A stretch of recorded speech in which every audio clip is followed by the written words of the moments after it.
7,7 bilhões de habitantes no nosso planeta. Todos eles precisando ser alimentados, todos eles precisando de água, em um só planeta. Em um só planeta que em agosto deste ano acabou com a sua possibilidade de renovar os recursos naturais que nós utilizamos durante o ano todo, ou seja, entramos no cheque especial em agosto. Esses recursos ainda têm até o final do ano para serem utilizados, mas a capacidade da Terra de renovação desses recursos já acabou em um ano. É preciso rever o nosso conceito de produção, nosso conceito de consumo e o nosso conceito de uso de tudo isso que nós temos, que são recursos finitos. E é por isso que eu quero falar sobre o agro brasileiro do futuro. E não é um futuro distante, é um futuro muito próximo. Porque aqui no Brasil nós temos a legislação ambiental mais rígida do planeta. Eu estudo direito ambiental há 20 anos e eu faço um estudo de direito comparado há muito tempo. E eu concluí, de fato, que nossa legislação brasileira é, sim, a legislação que mais protege. Efetivamente, precisa chegar na ponta, mas nós temos o grande instrumento transformador desse modelo de consumo, que é essa legislação. O Brasil tem reservas legais, onde todas as propriedades rurais, privadas, precisam ter reservas da ordem de 80% se essa propriedade estiver na Amazônia, ou seja, esse produtor só usa 20% da sua área, 35% se essa propriedade estiver na área de cerrado da Amazônia, não na área de floresta, e 20% de reserva legal se essa propriedade estiver no restante do país. Isso é destinado à conservação. A produção só pode ser feita no que sobrar disso. Nós temos no Brasil também 11 locais, que só por existirem são protegidos. Estou falando de nascentes, encostas, topos de morro, mangues, margens de rios, são as nossas áreas de preservação permanente. E preservar é não tocar. Não estamos falando de conservação, que é o uso sustentável, estamos falando de preservação. E é uma alegria saber que nós moramos num país onde cada margem de rio, pela legislação, tem que ser protegida de acordo com a largura deste rio. Essas exigências legais brasileiras chegaram nos números que os senhores conhecem, que foram levantados pela Embrapa, onde o Brasil mantém 66,3% da sua cobertura nativa, graças à unidade de conservação, terras indígenas, áreas de reserva legal e preservação permanente e áreas ainda não atribuídas. Isso dá ao Brasil a possibilidade tanto de alimentar o planeta, que tanto precisa de alimento, que nós falamos muito em cuidar das futuras gerações, né? Nós precisamos deixar um planeta bom para as nossas futuras gerações. Mas se a geração atual não se alimentar direito, talvez a futura não chegue. Então nós precisamos de produção de alimentos e nós precisamos de sustentabilidade. E o Brasil vem trazendo essas inovações, mostrando que é capaz de fazer esse novo modelo que nós precisamos para alimentar um planeta crescente no nosso agro.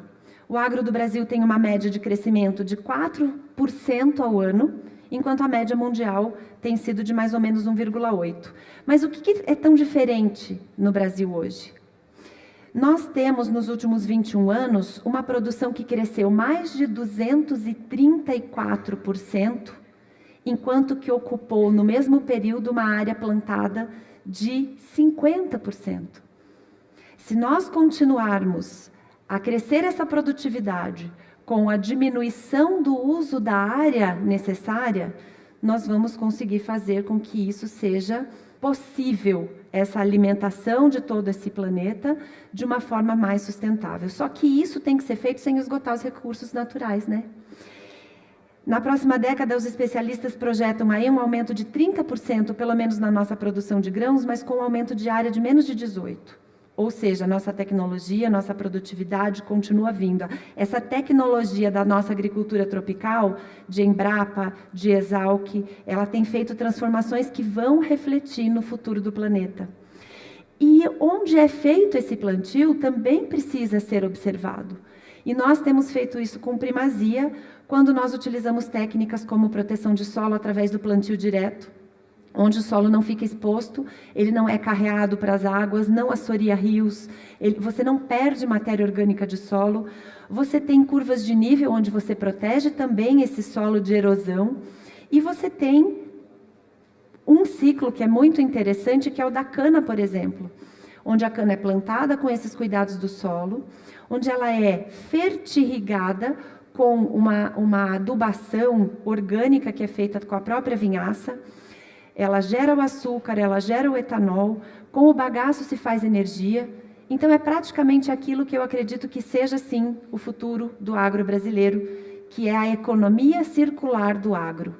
Essa economia circular precisa chegar em todos os setores do agro.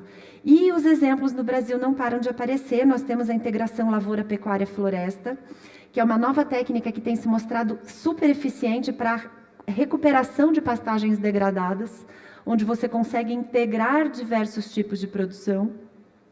Sistemas de agricultura de baixo carbono. Hoje o Brasil tem uma linha de crédito que se chama ABC, que é a agricultura de baixo carbono e que efetivamente premia quem faz direito.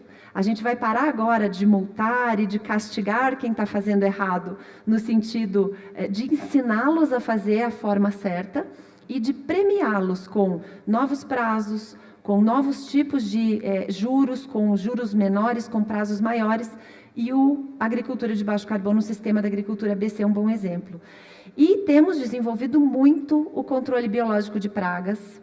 Quanta tecnologia hoje de drones que identificam aonde há um problema dentro daquela produção, um drone identifica e o outro drone leva o produto necessário para aplicar efetivamente somente em cima daquele local que está prejudicado, não prejudicando água, não prejudicando a apicultura, não prejudicando o entorno daquela produção.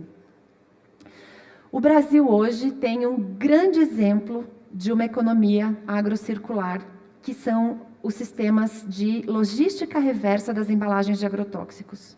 O Brasil é o país mais eficiente do mundo. Esse ano a gente conseguiu bater quase 97% de reciclagem das embalagens de agrotóxicos. Isso significa que esta tecnologia e esse sistema de exigência tem um modelo pronto. Ele só precisa ser aplicado em outras áreas que precisam desse tipo de sustentabilidade. E essa aplicação a gente viu que funciona. O Brasil hoje tem legislação, nós temos Código Florestal, que exige reservas legais, áreas de preservação permanente, áreas de uso restrito. O Brasil tem as tecnologias de agricultura tropical desenvolvidas em larga escala, mostrando que é possível fazer de um jeito efetivamente sustentável. Nós temos o SISNAMA, que é o Sistema Nacional o sistema dos órgãos ambientais, né, estaduais, municipais e federais, que cuidam do meio ambiente. Temos Extensão Rural, um programa que no Brasil, nas dimensões que tem, é um programa sensacional, que chega lá naquele produtorzinho rural pequeno. E temos consciência. A única coisa que hoje nos falta é um pouquinho de comunicação, para que a gente consiga dizer para o mundo que, de fato, nós estamos fazendo a lição de casa. Tem 2 problemas questionados no Brasil. O problema de desmatamento e o problema de queimadas, principalmente na Amazônia, que se tornou muito famoso nesse ano. E eu quero dizer a vocês e ao mundo que isso não é um problema da agricultura brasileira. Isso é um problema criminal. Grileiro de terra é criminoso. Não há produtor rural que tenha o seu título que não cuide da sua área. Falta de regularização fundiária é um problema político que precisa ser combatido para efetivamente acabar com o desmatamento ilegal e acabar com as queimadas da Amazônia. E é possível, de mãos dadas com o agro sustentável brasileiro. Muito obrigada.